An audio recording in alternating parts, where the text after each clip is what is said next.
Okay, so we got a 911 emergency here. The wife went into a panic because her printer stopped working on her. It was giving her troubles before.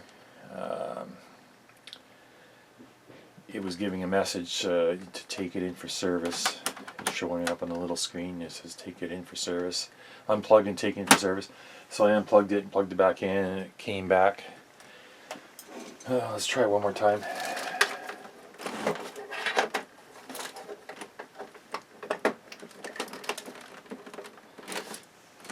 Plugged it in, and now we got nothing on the power. I'm beginning to think it's a power supply because it was kind of acting up before, and then it stopped and it started working again. So I'm gonna think the power supply is pooched in this thing. I tried talking her into getting a new one, you know, like get rid of this garbage, this inkjet. I just can't stand inkjets. But she's got an emotional attachment to it, and I promised her I would take a look at it. So if I can get the power supply in this working again, if that's what the problem is, then you go back into service and she can use it. If not, I'm just going to throw it. But it shouldn't be too hard to get into this. The power supply is down here. Let's take some covers off and see.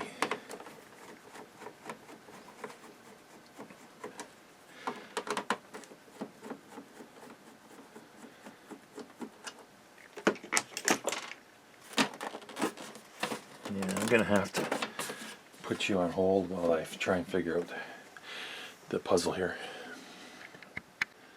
So I take this cover off and it's all these little pieces are smashed. I don't know what the hell. Look at all these little pieces. It's like it got dropped or something. It was working. I don't know, I don't remember dropping it or having anybody drop it. But she got buggered up somehow. So actually, instead of taking these covers off, I just realized that you just have to pull the power supply out from the bottom. And it's held in with a couple of little tabs here.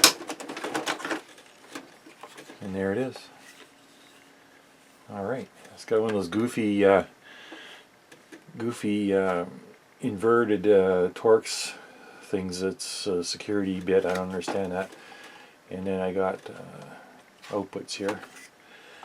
I'm just going to pop this open and check the capacitors in here, make sure that it's going, and then if I have to, I'll put some voltage to this and see what kind of power we get. So bear with me. Okay, so I got the bit. I remember ordering these on eBay a while ago because I didn't have these. These are the Nintendo security bits. I think it's 6-sided, and they fit. You need a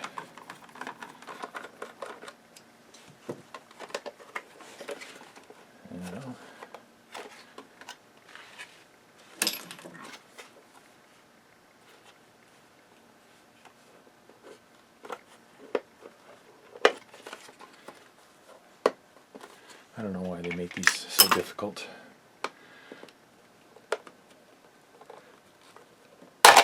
Oops.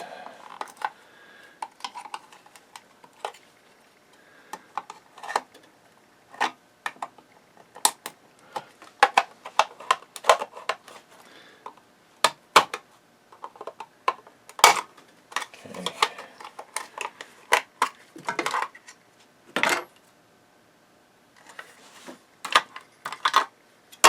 Let's short out this capacitor because I don't know. Okay.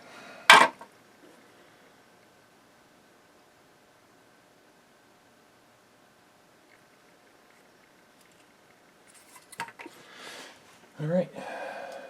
Let's see what we got for ESR on these capacitors.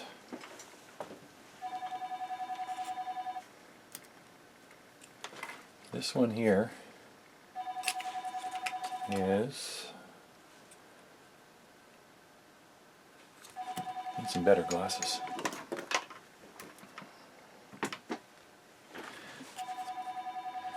330 UF, 35 volts, 50 volts, 150 UF, And then there are two little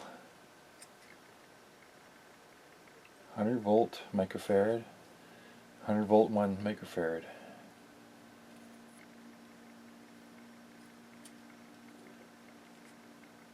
It's fusing. There's 3 fuses. So I'll just go through and check this out quick.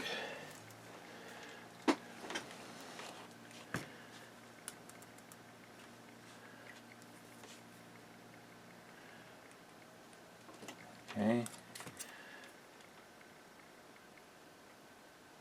That one's good. That one's good.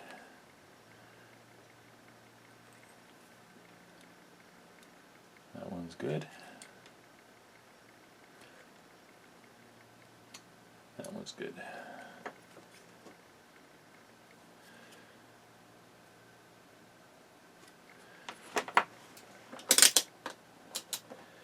Check these fuses. That one's good. It's good. Good.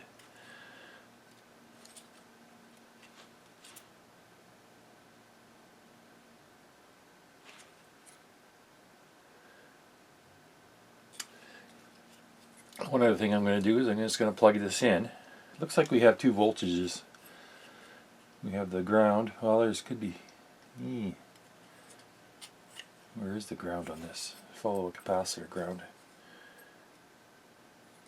Capacitor ground. Capacitor. Okay, so that this one here is ground, and then it looks like we have 2 other voltages. So I'm going to plug this into my isolation transformer and see what kind of voltages it's producing.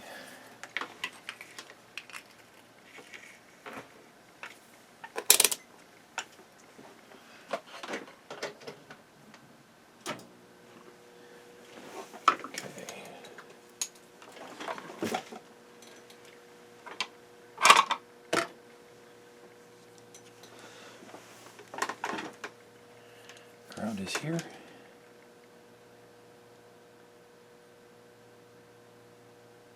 .5 and 11.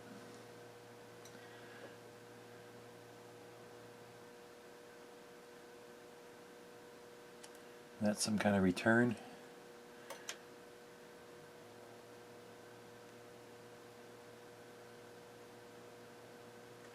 Seems to be working.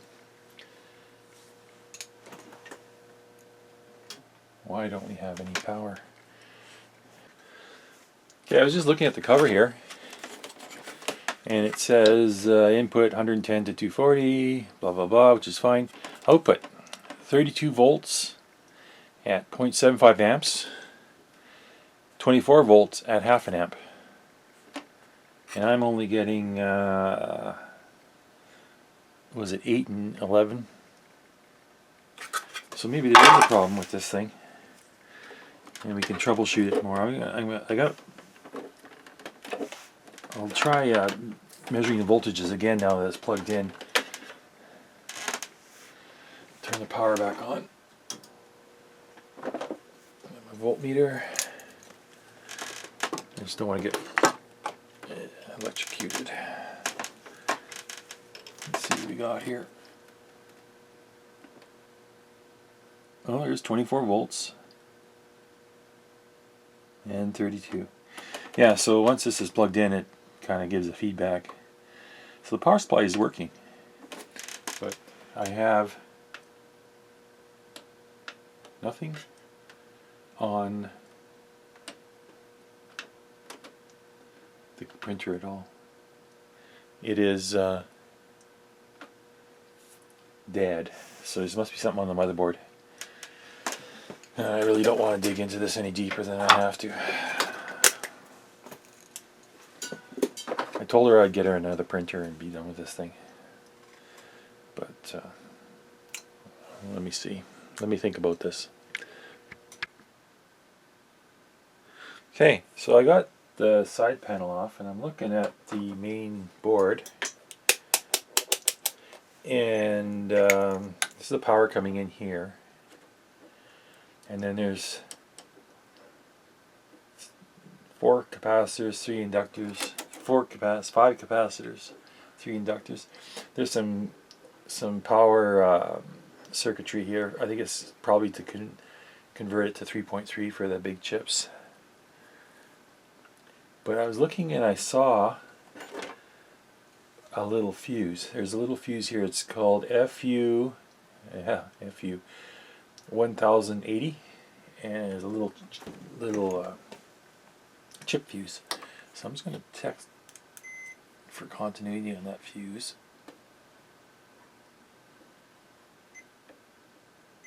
And it seems to be there. And I don't have any other fuses that I can see on this side without taking the board out. I don't see anything obviously wrong with this side, with this motherboard. I'm going to call this a wash. No result today. I think I'm going to garbage this thing. There is a reset button here though. I don't know what it does, but let's plug it in and find out.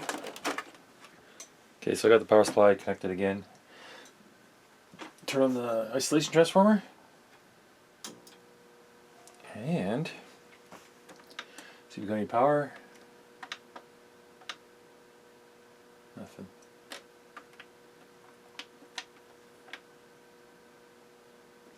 Let's try this reset button.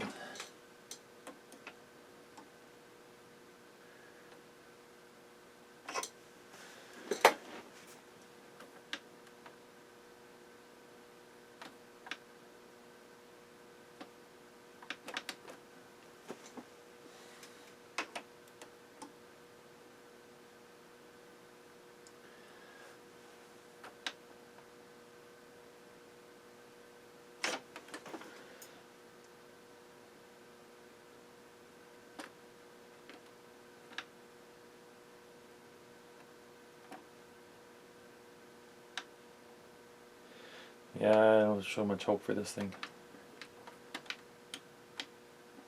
I think I'm going to throw it in the scrap heap and move on to more important stuff.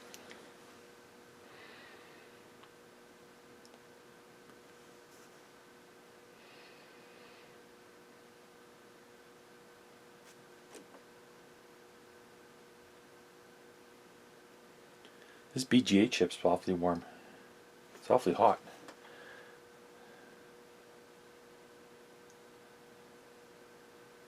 That is too hot. It is burning. Let me try putting some cold spray on it.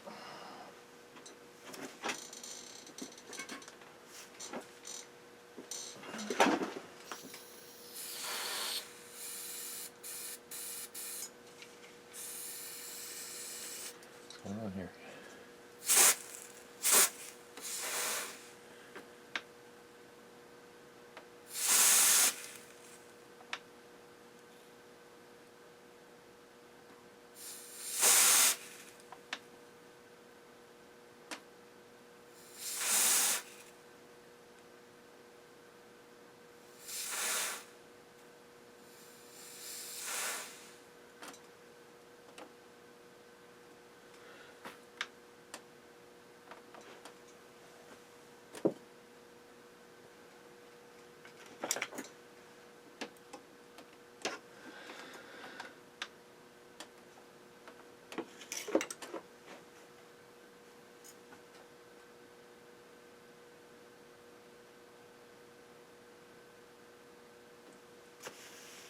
Nope. It's not coming back to life. Yeah, this chip just keeps heating up. I think it's a goner.